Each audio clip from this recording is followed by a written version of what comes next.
안녕하십니까. 역사 바로 보기 시리즈 계속하겠습니다. 대한제국은 고종을 위한 나라였다는 주제로 계속 달려보겠습니다. 그 세 번째 얘기입니다. 이번에는 황실의 방대한 기능 중에서 재정에 관해서 살펴보는 시간으로 하겠습니다. 대한제국기 황실 재정의 실질 규모는 거의 정부 재정에 필적하였다고 짐작된다. 이 설명이 이영훈 서울대 명예교수가 저술한 한국경제사에 나옵니다. 그 의미는 황실을 위해서 비축하고 사용될 돈으로서 정부의 공적 업무나 사업에 사용되지 않는 규모가 정부 예산에 버금갈 만큼 있었다는 의미로 읽혀집니다. 이어서 그 글은 그 막대한 재원을 황제는 황실의 낭비적 생활, 제사, 연회, 정각 신축 등에 대부분 소진하였다라는 내용도 이어집니다. 어떻게 된 일인지 앞서 살펴본 국내부 산하의 여러 기관 외에 돈 관리를 하는 기관을 살펴보려고 합니다. 그 중에 수입 창출을 하던 기관이 내장원입니다. 그리고 화폐 발행 기관이었던 전환국이 있었습니다. 국내부의 기능 중에서 앞서 고종의 황실 수입 중에서 측정할 방법이 없는 매관배직 수입부터 알아보겠습니다. 국내부에는 앞서 언급한 기능 외에 중요한 것으로 인사권이 있었던 것으로 보입니다. 국내부는 방대한 조직을 건드렸을 뿐만 아니라 국고와 산하의 내장원으로부터 이전되는 재원을 가지고 있었는데 그 든든한 재원과 고종의 권력을 배경으로 해서 그 정치적 영향력이 의정부를 압도할 수 있었습니다. 황제의 권위를 배경으로 해서 국내부는 위로는 정부에 대신해서 아래로는 군수에 이르기까지 모든 인사를 주도했습니다. 국내부가 왜 고위 관료들의 인사권까지 행사했을까? 어느 조직에서든지 인사권은 권력의 핵심 요소 중에 하나이죠. 그래서 대한제국에서도 인사권을 통해서 외형적인 충성을 확보하려고 했을 것은 당연함직합니다. 그런데 인사권 장악의 더 중요한 목적은 매관매직을 하기 위한 데 있지 않았을까 하는 추정이 합리적으로 가능합니다. 매관매직은 조선 후기, 특히 고종과 민비시대에 고질적으로 만연하던 병폐였습니다. 고종 재임 중에 과거 제도가 존재하던 시기에도 과거는 특정인을 등용하기 위한 목적으로 치러지는 경우도 있었습니다. 이 시기에 와서는 이미 과거 제도도 폐지됐습니다. 과거 제도가 폐지되고 나니까 이제는 인재 등용에 최고 권력자가 마음대로 할 수 있는 여지가 더 커졌습니다. 이미 관직에 진출한 관료들의 자리 이동이나 승진 등에 관해서는 더 말할 것도 없을 겁니다. 만연했던 매관매직은 대한제국 시기에 와서도 변함이 없었던 겁니다. 그런데 관직을 돈을 받고 판 기록은 역사에 별로 남아있는 것이 없을 겁니다. 범죄로 다스릴 제도가 있었다 해도 국가 최고 지도자가 중심이 돼서 했던 행위였기 때문에 그 법의 집행으로 뒷받침될 리도 없었고 그렇기 때문에 공식 기록이 남아있을 성질도 더욱 아니기 때문일 것입니다. 따라서 고종이 매관매직으로 벌어들인 돈이 얼마인지 알 수 있는 방법은 없다고 봐야 할 것 같습니다. 공식 기록에서는 볼 수 없는 역사를 읽을 수 있는 매천야록에서 황현은 관직 매매 사례의 실상을 적나라하게 썼습니다. 내장원은 국내부 산하의 재정 담당을 위해 설치한 기구였습니다. 1894년 6월에 가보개혁을 추진하던 개화파 내각이 국내부를 처음 만들 때 그 산하에 왕실의 경비 출납만을 담당하는 회계사라는 조직만 만들려고 했습니다. 그러나 왕실 측이 이에 반발했습니다. 이때는 민비가 생존하던 시기이죠. 왕실의 반발을 무마하기 위해서 1895년 왕실의 보물과 장원 등 사유재산을 관리할 목적으로 내장원을 신설했던 것입니다. 설립 시기에는 위상이나 규모가 작은 조직이었던 이 기관이 대한제국에 와서 점점 영역을 키웠습니다.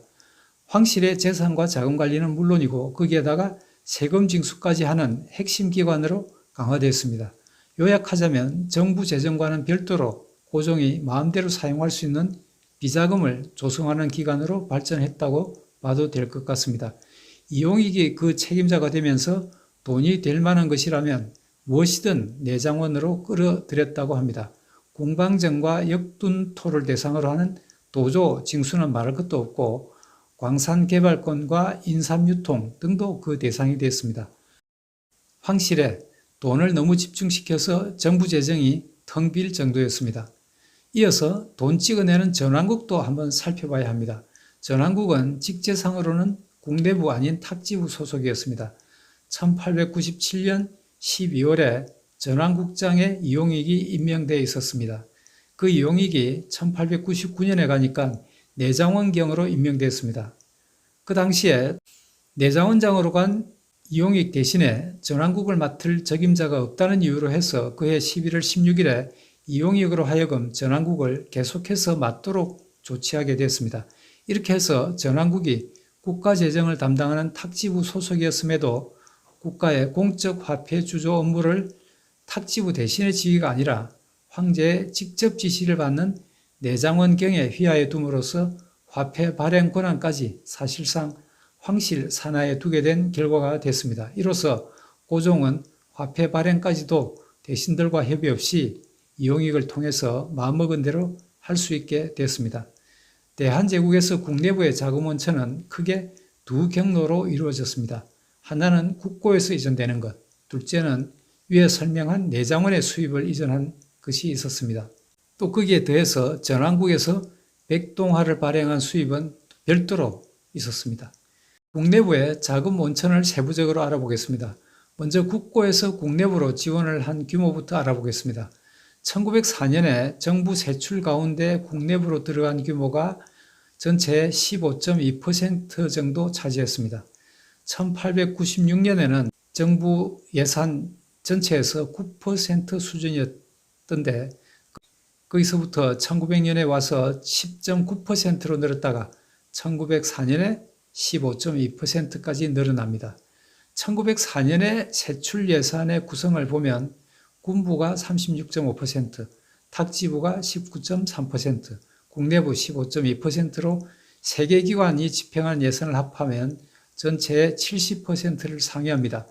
이 중에서 탁지부 예산은 시중의 공인들, 즉 상인들에게 누적되어 온 채무 상환액과 이자 등이 큰 부분을 차지합니다. 따라서 탁지부 예산에서는 생산적인 곳에 쓸 여지가 그만큼 제한될 수밖에 없었습니다. 36.5%를 점유하는 군부 예산에서 국방비는 일부만 쓰였던 것으로 봐도 됩니다. 대한제국의 군대는 국방을 목적으로 국경이나 해안에 주둔하기보다는 상당 부분이 황제를 내부의 적으로부터 방어하기 위한 목적으로 수도 일원에 친위부대를 배치하거나 폭동에 대비해서 지방에 진위대를 증강한 결과였습니다. 군대에 대한 지휘권도 군부 대신을 통해서가 아니고 황제가 직접 대원수를 맡고 황태자를 원수로 맡게 해서 황제가 직접 군대를 지휘하는 체제로 만들었습니다. 1904년의 예를 가지고 대한제국 국가 예산을 들여다보면 그해 국가 산업을 담당한 농상공부의 예산은 전체의 0.4%, 교육을 담당한 학부 예산은 1.5%였을 뿐입니다. 호머 헐버트 박사는 그에 져서 대한제국 멸망사에서 교육 예산 부족을 한탄하면서 다음과 같이 썼습니다. 거의 쓸모도 없는 군부가 연간 100만 달러를 받는 데 비해서 학부는 2만 달러를 받고 있었다. 군부를 거의 쓸모도 없다 이렇게 표현을 합니다. 황실 지원에는 돈을 아끼지 않았던 반면에 국가가 산업이나 인재 양성을 위해서 투자할 여력이 없었다고 하는 현실을 보여주는 것 같습니다. 요약하자면 대한제국 국가 예산의 50% 이상은 고종과 황실을 위해서 지출되었다고 봐도 과언이 아닙니다. 여기서 군부 예산을 고종이 임의로 사용할 수 있었던 것은 아니겠지만 군대 배치 등을 고종이 마음대로 할 수 있었으니까 그 지출은 국가가 아닌 고종을 위한 곳에 많은 부분이 사용되었다는 의미입니다. 여기까지는 국가 예산에서 황실에 배정된 규모의 설명이었습니다. 이제 국내부 자체에서 조성한 재원을 살펴볼 차례입니다. 자금 조성은 국내부 내 내장원이 맡았습니다. 내장원은 국고를 관리하는 탁지부가 손댈 수 없는 영역입니다. 고종의 황권을 강화한 후에 몸집을 키워나간 내장원은 그 연간 수입이 1900년에 30만 양이었는데 3년 후인 1903년에 가니까 590만 양으로 20배 가까이 증가할 정도로 비대하게 됐습니다. 참고로 이 무렵의 원과 양의 환율은 1원의 5냥가량으로 추정이 됩니다. 1대5.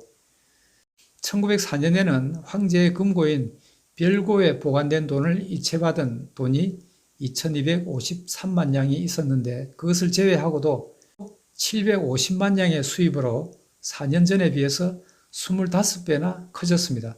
1904년에는 8월에 체결된 제1차 한일협약에 따라서 일본의 메가타 다네타로 재정 고문이 파견되었는데 재정개혁이 시작된 시기입니다. 별고에 있던 돈을 이체했다 하는 의미는 그 메가타 고문이 실시한 재정개혁의 첫 번째 단계쯤에 별고를 해체하고 별고에 비축된 자금을 내장원으로 환입시킨 것 아닌가 추정이 됩니다. 내장원 수입의 원천은 지대, 광세를 비롯한 잡세, 홍삼 전매 수입, 특허 수입 등으로 나누어 볼 수 있습니다. 먼저 지대가 가장 큰 수입 원천이었습니다. 아문둔토, 목장토, 역토 등에서 나오는 지대였습니다. 내장원은 탁직으로부터 이들 토지의 관리권을 넘겨받았는데 그 면적과 작인에 대한 조사를 벌이고 지대를 대폭 인상했습니다. 이들 토지 가운데는 국유지가 있었고 원래부터 황실 소유지인 토지가 있었고 또 원래 황실의 소유지라고 할 수 없는 사실상의 민유지들이 다수 있었는데 그런 토지에서까지 지대를 징수했습니다. 1900년에서 1904년 4년 사이에 지대 수입은 19만 8천 냥에서 318만 냥으로 16배나 증가하는데 그 증가의 요인을 추측해보면 왕실의 사유지 사용료만으로는 그렇게 급증할 요인이 있었을 것으로 추정하기 어렵습니다. 급증의 주된 요인은 대부분 국유지의 사용 수입 또는 민유지로부터의 새롭게 징수한 도조 등으로 국가재정으로 들어가야 할 돈을 내장원이 차지한 것으로 볼 수 있습니다. 과거부터 사용료나 세금을 내지 않던 토지에서 사용료 또는 토지세를 새롭게 징수하는 일이 쉽지 않았던 듯한데 이용익은 이 일을 과단성 있게 해냈다고 합니다. 두 번째는 여러 가지 잡세를 신설해서 부수입을 만들었습니다. 인삼세, 광세, 포구주인세, 어세, 염세, 해세, 포사세, 다양한 세원을 발굴했습니다. 세 번째로는 홍삼 전매 수입이 컸습니다. 1902년까지 이 수입은 내장원에 없었는데 1903년에 처음 수입으로 잡히기 시작해서 1904년에는 333만 냥으로 내장원 수입의 44%를 차지하는 큰 수입원이 됩니다. 이 밖에도 장작, 풀, 소나무, 대나무 등등 이런 식물 자원들에 대한 일종의 사용료가 있었는데 이것이 국유지에서 나온 것인지 황실이 이런 자원들로 수입을 일으킬 정도로 원래부터 많은 토지를 소유했었는지 불확실합니다. 또 포구, 여각, 포사, 상해사 등에 대해서 영업 허가를 내주고 세를 징수하기도 했습니다. 일종의 면허세 같은 것으로 추정이 됩니다. 이런 수입 항목 중에서 도조, 즉 토지의 지대를 제외한 모든 수입 항목은 1899년까지는 내장원에 없던 수입 항목입니다. 이런 세부 내용을 보면 내장원 수입의 대부분은 정상적인 국정이었다면 국고로 들어갔어야 마땅할 돈이라는 것을 알 수 있습니다. 이렇게 해서 내장원의 수입은 1903년에 590만 냥, 원으로 환산하면 120만 원 정도로 추정이 됩니다. 1904년에는 750만 냥, 원으로 150만 원 정도. 앞서서 설명한 대로 1904년의 수입이 원래는 3,004만 냥인데 황제 별고에서 이관된 금액 2,254만 냥, 약 450만 원이 됩니다. 그것을 뺀 금액이 750만 냥입니다. 단순 계산으로 해보면 1904년 국가재정 세수 예산의 11% 정도가 됩니다. 또 1904년에 황제 별고에서 이전된 그 2,254만 냥은 국가 예산의 3분의 1 정도 되는데 이런 규모의 돈이 황제의 비자금 금고에 완전히 현금으로 비축되어 있었다는 뜻으로 이해가 됩니다. 연안국의 화폐 주조액은 1901년에 308만 원이었습니다. 1900년에 203만 원이었는데 거기서 50% 이상 급증했습니다. 1901년 이후에 1904년까지 꾸준히 증가해서 1903년에 370만 원, 1904년에 346만 원입니다. 이 시기 백동화의 주조 원가는 대략 주조액의 40%에 해당되었다고 합니다. 그러니까 화폐 주조로 인한 순수입을 환산해 보면 1903년 최고에 달했을 때 222만 원 정도가 됩니다. 여기까지 대략 합해 보면 1904년 황실의 수입은 국고에서 이전된 216만 원, 내정원 수입 150만 원, 전환국 화폐 주조 수입 208만 원, 합해서 574만 원입니다. 국가 재정의 40%를 상회합니다. 황실의 수입은 여기뿐만이 아니죠. 밝혀질 수 없는 수입 원천이 또 있었습니다. 앞서 설명한 바와 같이 벼슬을 팔아서 거두어들인 수입인데 그 성격상 장부 기록이 제대로 있을 리가 없어서 추정하기가 불가능합니다. 이렇게 보면 황실금고는 보수적으로 봐도 국가 재정에 많이 넘었을 것으로 추정됩니다. 앞서 한국경제사에 대한제국기 황실 재정의 실질 규모는 거의 정부 재정에 필적하였다고 짐작된다 라고 썼는데 사실과 크게 벗어난 평가가 아닌 것 같습니다. 과연 대한제국은 고종을 위해서 존재한 나라였다 하는 생각을 지울 수 없습니다. 오늘은 고종 황실의 자금 조성에 관해서 알아봤습니다. 다음 차례는 자금 사용에 관해서 알아보겠습니다. 오늘은 여기까지 하겠습니다. 감사합니다.